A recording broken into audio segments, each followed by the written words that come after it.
Stanley decided to go to the staff lounge to check on his co-workers.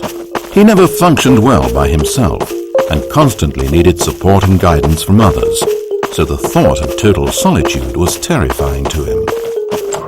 When Stanley came to a set of 2 open doors, he entered the door on his left. This was not the correct way to the employee lounge, and Stanley knew it perfectly well, so he turned left at the first open door and walked back in the right direction. And like that, he was back on track. As Stanley entered the lounge, he was horrified to find not a single person here. He decided he would walk up to see his boss, hoping that he would find an answer there.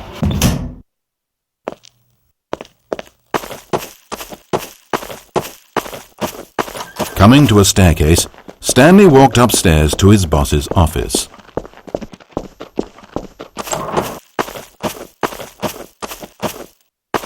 Entering his manager's office, Stanley was once again stunned to discover not an indication of any human life. It was at this point that he began to feel dizzy and a little sick, and even thought he might pass out when suddenly he noticed a keypad next to the filing cabinet in the corner of his boss's office. Stanley had never seen this panel before and had no idea what combination of numbers would produce any result. In fact, only Stanley's boss knew this, since the panel withheld access to the boss's greatest, darkest secret, and so he had assigned the keypad a combination that only he could possibly know, the number of his freshman dorm number in college, 1957. But of course, Stanley couldn't possibly have known this. Yet incredibly, by simply pushing random buttons on the keypad, Stanley happened to input the correct code by sheer luck. Amazing. Stanley ventured forth into the new. As he drew deeper into the bowels of the building, Stanley had no idea where he was or what this place held. And just as he began to think he might not discover a thing, he emerged into a long room to find rows and rows of monitors, screens with a number above it. Stanley noticed, however, that these were not random numbers, but the number of employees who worked in the building, his co-workers. Even his own number, 427, had a place on the wall. But why a setup so elaborate, he asked. Was this simple surveillance, or something even more? And as if in answer to his question, the wall slid open before him, revealing the ultimate truth of the situation. An enormous control panel, Stanley discovered, but not one that controlled simple machinery. Buttons were labeled with emotions: happy, sad. Levers and knobs controlled actions: walking, eating, doing work, or watching TV. Every input on this device monitored not the functions of a machine, but of a human being. And the reality began to sink in. Stanley, like so many other people, reduced to images on a monitor, had been under someone's control, always at the mercy of this machine. Could this have been the only reason employee number 427 was content with his boring job? That a machine had altered his emotions to accept it blindly? He began to feel an unbridled rage, and at the peak of his anger, something happened. A spark. Stanley looked up and saw the generator overhead, still providing some small amount of power to the machine, keeping it alive. And knowing that this generator was all that kept the controls running, Stanley moved to the ladder in the back of the room and began to climb towards the rafters.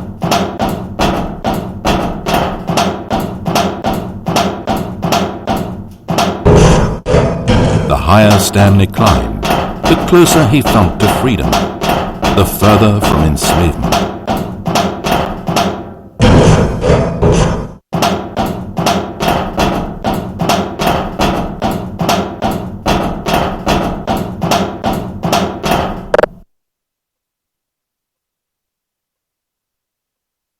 Oh, Stanley, you didn't just activate the controls, did you? After it kept you enslaved all these years, you go and you try to take control of the machine for yourself? Is that what you wanted? Control? Stanley. Stanley. I applaud your effort, I really do. But you need to understand, there's only so much that machine can do. You were meant to let it go, turn the controls off and leave. If you want to throw my story off track, you're going to have to do better than that. I'm afraid you don't have nearly the power you think you have. For example, and I believe you'll find this pertinent, Stanley suddenly realized that he had just initiated the network's emergency detonation system. In the event that this machine is activated without proper DNA identification, nuclear detonators are set to explode, eliminating the entire complex. How long until detonation then? Oh, let's make it say, 2 minutes. Now, this is making things a little more fun, isn't it, Stanley? Go ahead. Play with those controls all you like. The real controls are where I'm sitting. Did you really ever believe you held any power? Did you not think I knew what I was doing? When I erased your co-workers and turned off the machine, I was offering you freedom, an escape. I didn't have to do that. I've run this story many times and I don't always set you free. Sometimes you just sit there, day after day after day, doing your job forever, and then dying alone. But when I actually give you the freedom to control your own actions, it's not enough. I let you go, and you trapped yourself just the same. You just weren't made to handle this sort of responsibility, I'm afraid. But you know what you were made for? Pushing buttons. You get it now? Oh, I'm enjoying this. Tell you what, I'll throw some extra time on the clock just because I'm having so much fun. There we go. You see, I want to watch you for every long second you try to puzzle this out. After all, it should make sense, right?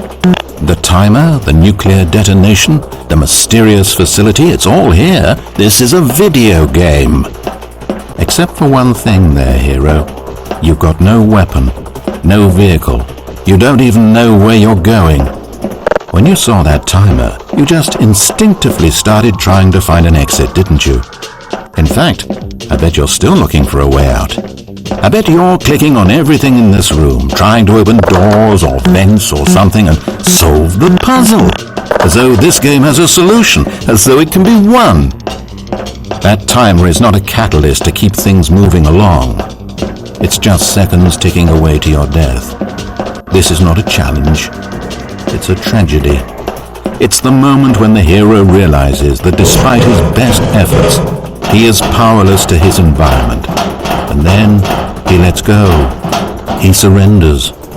And he dies. 30 seconds, Stanley.